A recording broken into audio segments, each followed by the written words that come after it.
तो आज हम थोड़ी गहराई से बात कर रहे हैं कामना, क्रोध और मोक्ष का पथ से जुड़े कुछ खास श्लोकों पर। श्लोक 31 से 43 पर है ना। इनमें जो इच्छाएं हैं और जो गुस्सा है उन्हें मुक्ति के रास्ते की मतलब बड़ी रुकावटें बताया गया है।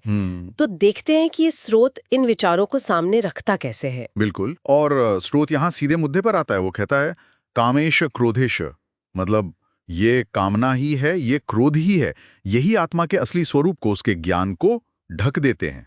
उन्हें ज्ञान का सबसे बड़ा दुश्मन कहा गया है। दुश्मन? हाँ, और समझने वाली बात यह है कि स्रोत इन्हें कोई बाहरी दुश्मन नहीं बल्कि हमारे अंदर ही बैठा हुआ शत्रु मानता है। हाँ, ये बात तो है।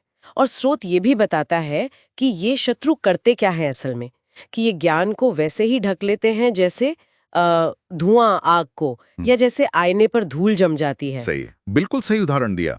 तो इसका मतलब हुआ कि हमारी जो समझने की शक्ति है, सही गलत में फर्क करने की, वो धुंधली पड़ जाती है। हाँ हाँ, बिल्कुल। श्रुत यही कहता है, ये जो कामनाएं हैं ना, ये पहले इंद्रियों में मतलब सेंसेस में जन्म लेती हैं, फिर वो मन को पकड़ लेती है और आखिर में बुद्धि पर एक तरह का पर्दा डाल देती है। ओ, तो ये ऐसे काम करती हैं, इंद्रियां, फिर मन और फिर बुद्धि। जी हाँ। और जब बुद्धि ही भ्रमित हो गई तो फिर इंसान सही रास्ते से भटक ही जाता है ना। श्रोत कहता है कि यहीं से पतन की शुरुआत होती है, जब हम बाहरी चीजों के और अपनी इच्छाओं के गुलाम बन जाते हैं। तो फिर अगर ये एक रास्ता है पतन का, तो दूसरा रास्ता क्या बताया गया है? श्रोत धर्म के पालन की भी बात करता है। तो इन श्लोकों के हिसाब से वो रास्ता कैसा दिखता है? देखिए, यहाँ धर्म का मतलब है सही आचरण, अपने जो कर्तव्य है उनका पालन करना, और सबसे जरूरी बात जो है वो है इंद्रियों और मन पर काबू रखना, नियंत्रण। श्रोत साफ कहता है कि बुद्धि का इस्तेमाल करके पहले मन को वश में करो और फिर मन से इंद्रियों को काबू करो। अब ये सुनने में शायद आसान लगे, पर है नहीं। हाँ, लगता तो मुश्किल है। इसीलिए कामना और क्रोध रूपी शत्रु को शुरुआत में ही पूरी ताकत से जीतने की बात कही गई है। ये एक तरह की अंदरूनी लड़ाई है, यूं समझिए। अच्छा, तो मतलब दो रास्ते साफ हैं। एक तरफ इच्छाओं और गुस्से में बहकर ज्ञान खो देना, और दूसरी तरफ बुद्धि से अपनी इंद्रियों और मन को साधना, धर्म के रास्ते पर चलना, और उसी से वो ज्ञान मिलता है या बचता है। क्या इसी से मोक्ष का रास्ता खुलता है स्रोत के अनुसार? हाँ, इशारा तो यही है।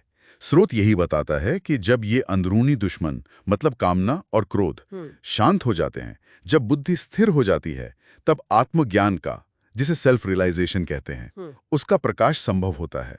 और इसी अवस्था को मोक्ष या मुक्ति के बहुत करीब माना गया है। तो मतलब इच्छाओं का पूरी तरह खत्म होना जरूरी नहीं है, बस उन पर नियंत्रण पाना। बिल्कुल सही, नियंत्रण ही कुंजी है।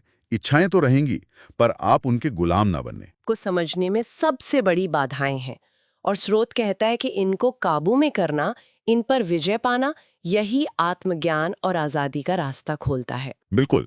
और यहीं से एक दिलचस्प सवाल भी उठता है, जिस पर शायद सोचा जा सकता है कि अगर स्रोत के हिसाब से कामना ज्ञान की दुश्मन है, तो रोजमर्रा की जिंदगी में मतलब डे टू डे लाइफ में भले ही कोई पूर्ण मोक्ष का इतना बड़ा लक्ष्य न भी रखे, तो भी अपनी इच्छाओं और अपने गुस्से की जो प्रतिक्रियाएं हैं, उनको बेहतर ढंग से समझने और संभालने के लिए क्या छोटे प्रैक्टिकल कदम उठाए जा सकते हैं? कैसे कोई ज्यादा आत्म जागरूक बन सकता है?